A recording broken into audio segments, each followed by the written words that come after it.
Assalamualaikum warahmatullahi wabarakatuh. Bismillahirrahmanirrahim. Ikhwafillah. Allah subhanahu wa ta'ala berfirman dalam surat At-Taubah ayat 128 dan 129, yaitu dua ayat terakhir di surat At-Taubah. Pada ayat ini Allah menjelaskan bahwa telah datang kepadamu utusan seorang rasul.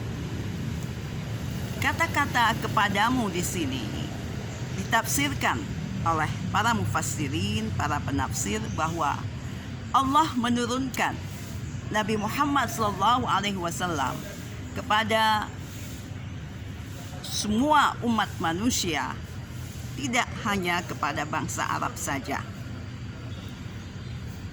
Dan di ayat ini dijelaskan kelebihan dari seorang utusan Allah, yaitu Nabi Muhammad, di mana beliau memiliki sifat-sifat yang sangat terpuji yang disebutkan di ayat 128 ini dalam surat At-Taubah, yaitu Nabi Muhammad SAW memiliki sifat yang selalu peduli kepada umatnya. Beliau selalu memikirkan apabila umatnya mengalami kesulitan, mengalami kesusahan. Beliau sangat khawatir kepada umatnya. Sampai ketika akhir hayat beliau juga, beliau selalu berkata, ummati, ummati, ummati. Dan di antara kekhawatirannya, Nabi Muhammad SAW pernah berkata dalam sebuah hadis bahwa pada suatu saat nanti umat Muhammad jumlahnya banyak akan tetapi lemah, yaitu diibaratkan seperti buih.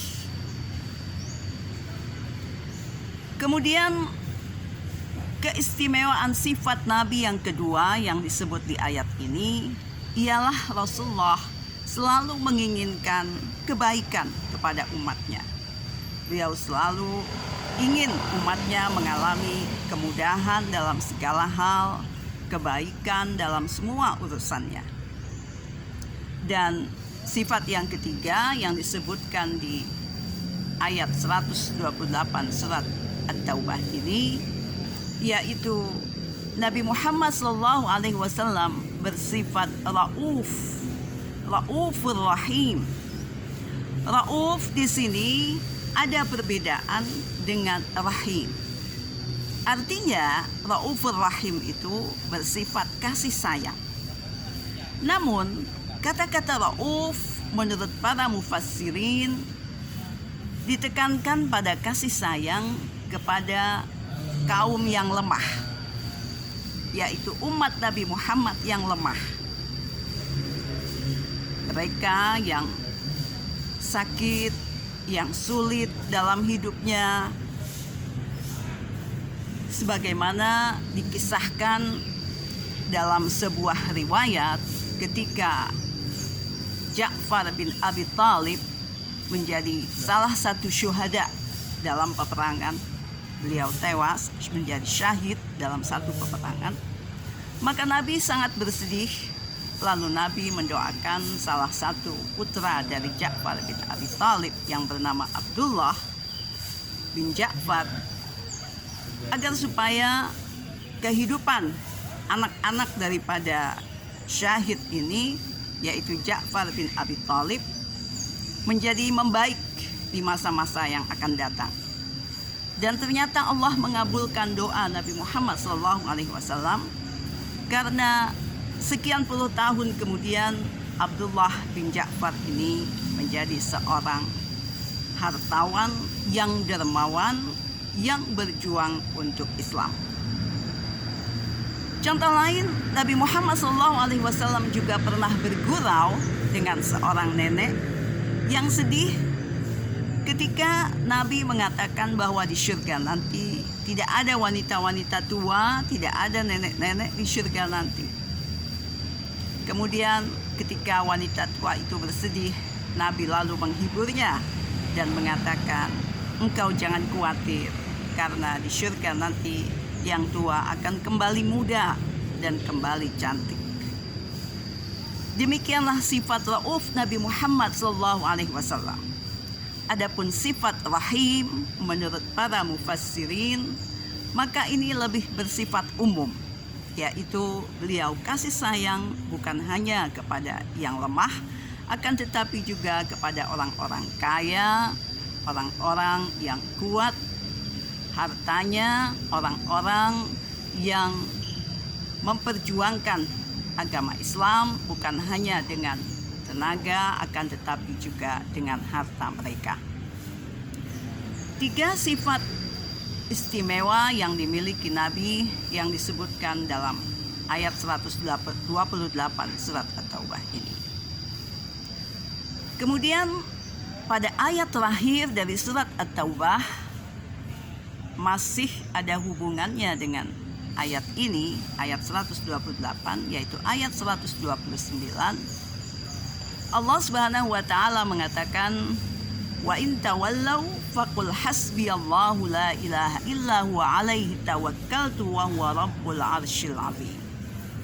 Kalau pada ayat 128 Allah tujukan firman-Nya kepada orang-orang muslim tentang Nabi Muhammad, maka pada ayat ini Allah palingkan pembicaraannya dalam istilah agama disebut iltifat, yaitu Allah palingkan yang ditujukan pembicaraan ini kepada Nabi Muhammad SAW,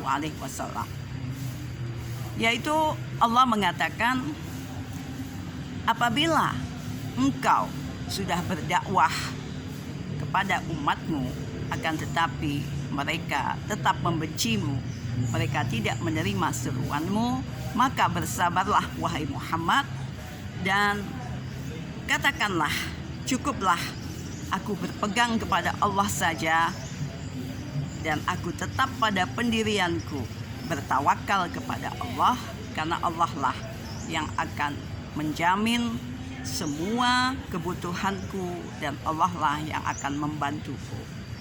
Demikian kandungan ayat 129 atau ayat terakhir dalam surat At-Taubah. Kedua ayat ini, ayat 128 dan 129 dalam surat At-Taubah ini banyak dijelaskan di dalam beberapa kitab, di antaranya tafsir Ibnu Katsir, memiliki keutamaan bukan hanya kandungan tafsirnya saja yang menjadi panduan bagi kita, akan tetapi juga para ulama menganjurkan agar kita mengamalkan 2 ayat ini menjadi zikir harian.